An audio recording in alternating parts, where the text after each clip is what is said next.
the tasks for U5L5. This is Unit 5, Lesson 5. It's both an announcement and an assignment on Canvas. And the do now is about a 3-minute video. It's NASA scientists fact-checking the movie The Martian. They just talk about a few things. And I've got a Google form there I'd like you to complete as the do now. I'll time you for 5 minutes to complete this. We'll come back together to review it quickly. Go for it.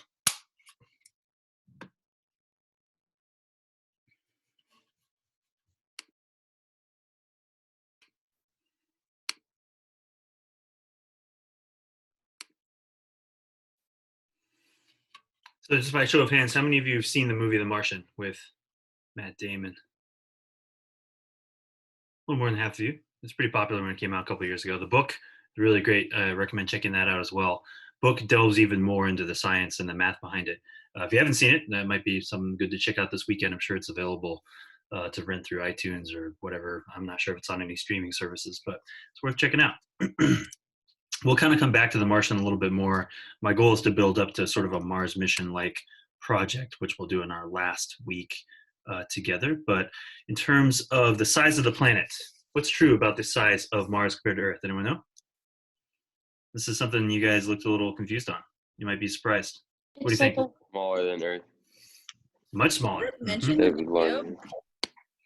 I don't think it was mentioned in the video. That's just something that might have covered in previous presentations on the inner planets. But but just some fun to throw out there. Again, this isn't graded or anything. Don't worry about it. If you didn't get that, just want to see what people knew. But yeah, I was surprised by that. I always thought Mars was at least the similar size to Earth. It's actually much smaller, even though it does have the same rotation speed. Like they have about a 25-hour day or something like that. In terms of what you're thinking, so what do you think? Do you think you will make it to Mars in your lifetime? Probably. Look like a majority of the answers, I'm looking through them, is yes, or hopefully.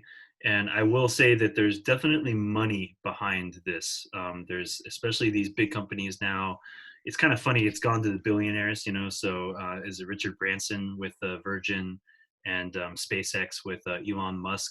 They're putting lots of money and research into potentially doing these rocket trips to Mars. To me, I think the one thing that we're going to have to overcome in particular with this is that you're going to need someone who's dedicated enough to go and not come back. And that's, I think, at least for the first mission of getting to Mars, that's going to be something someone's going to have to be dedicated to die trying. Listen, people. What's that? There was like a lot of like about 5-6 years ago, they chose people to do it, and then like the mission fell through or something like that. I heard about that. They were recruiting people who were willing to be like, "Yep, I'll go." And final stages, but then got like disbarred because her physical wasn't up to date or whatever. I don't know. I'm sure they are still putting the call out for people. It would be an interesting thing to apply for and get checked for. A lot of you hit on that according to the NASA scientists, they got the topography right, a lot of the images. It's pretty cool. There's a lot of places on Earth that look like Mars where you can go film this with that same kind of red dirt and dry, but then they use computer graphics, I'm sure, for the rest of it.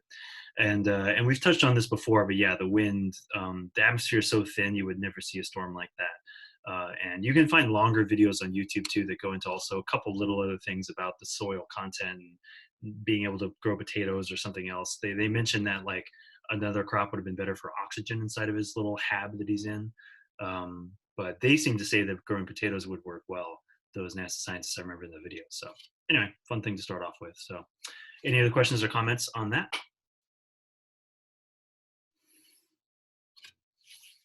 All right, then we will be starting off today by going through the lesson made by Andres and Andres about what makes a planet suitable for life, kind of related to the do now we just went through. Any special instructions from you guys on what we need to do? Oh, really? Which one of you posted the lesson on the discussion board to look for? I did. Okay, so we're looking for a post by Andres Vieira. As usual, I'll time 20 minutes. You can work through the lesson in the assessment. If you still have time, then you can also give them feedback by answering those 3 questions, either by hitting reply on the discussion board or doing a Flipgrid video. Andres and Andres, if you could fill out those 2 Google forms. And just remember that I only need 1 multiple choice and 1 free response from you as a group, not from each of you, just so you can communicate with each other if you want to figure that out. Okay. All right, we'll let you know if you have questions or if something doesn't work. 20 minutes, go for it.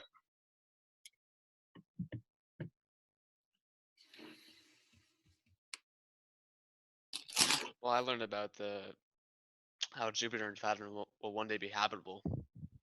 I found that really interesting.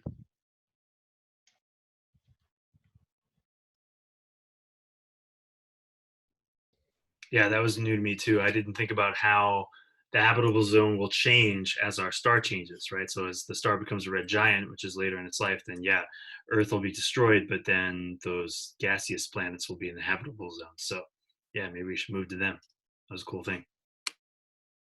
By that logic, could there have technically been other planets before the star got, I mean, before the sun got so big that like were habitable and had life on them, but were just consumed by the star millions of years ago? Okay, just making sure.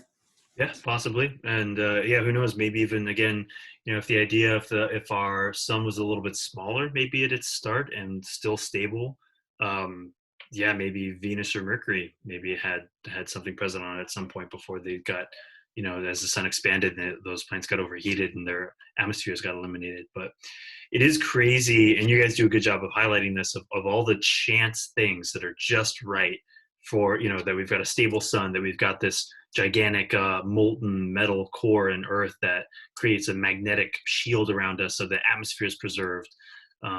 The odds of all that coming together seems very thin, and yet when you think about the billions of planets and stars that are out there, there's got to be at least a few other places that are similar to our situation. Um, maybe not exactly, but so it's possible that we're not alone in terms of forms of life.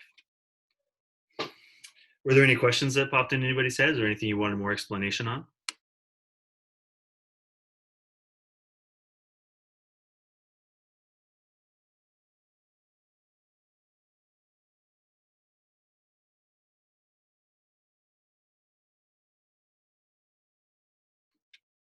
Well, I guess that means your guys' lesson answered everyone's questions. So that's a good lesson there.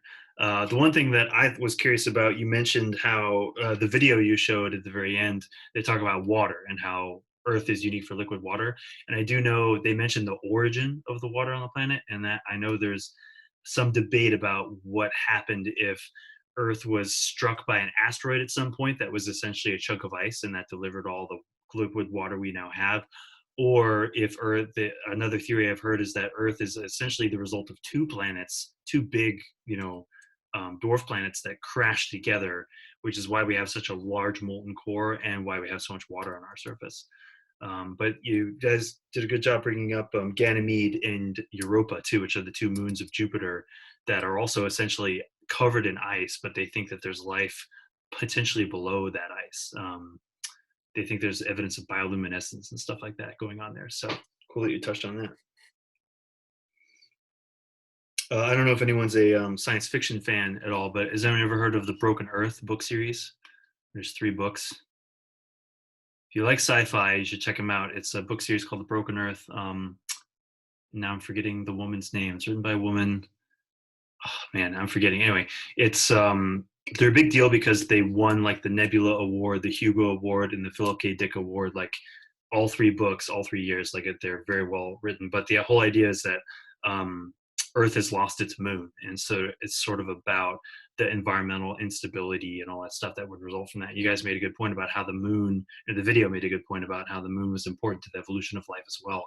And it's amazing seeing how many things, how many living things are based on a sort of 1-month cycle, whether it's reproductive cycles or the way movement and feeding. There's all kinds of interesting things that are based on this sort of 30-day cycle, and our moon matches that. So anyway, I find that fascinating. Any feedback on the website and on the Google form?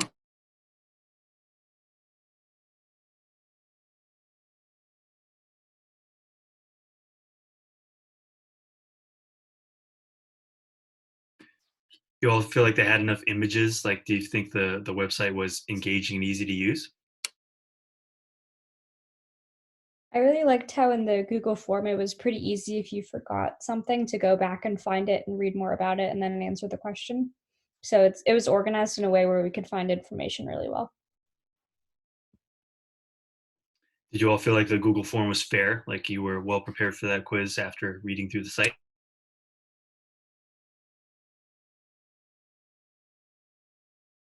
As I mentioned earlier too, I like that last question, and all 3 answers were the same. So Great. Okay.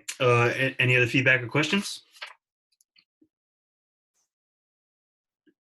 So do you think we're alone in this universe, or do you think there's life on other planets?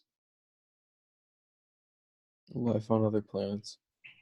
Yeah, this leaves me hopeful. You know, the odds are thin, but when you think about how big the universe is, I think we're hopefully not alone. So kind of crazy to think.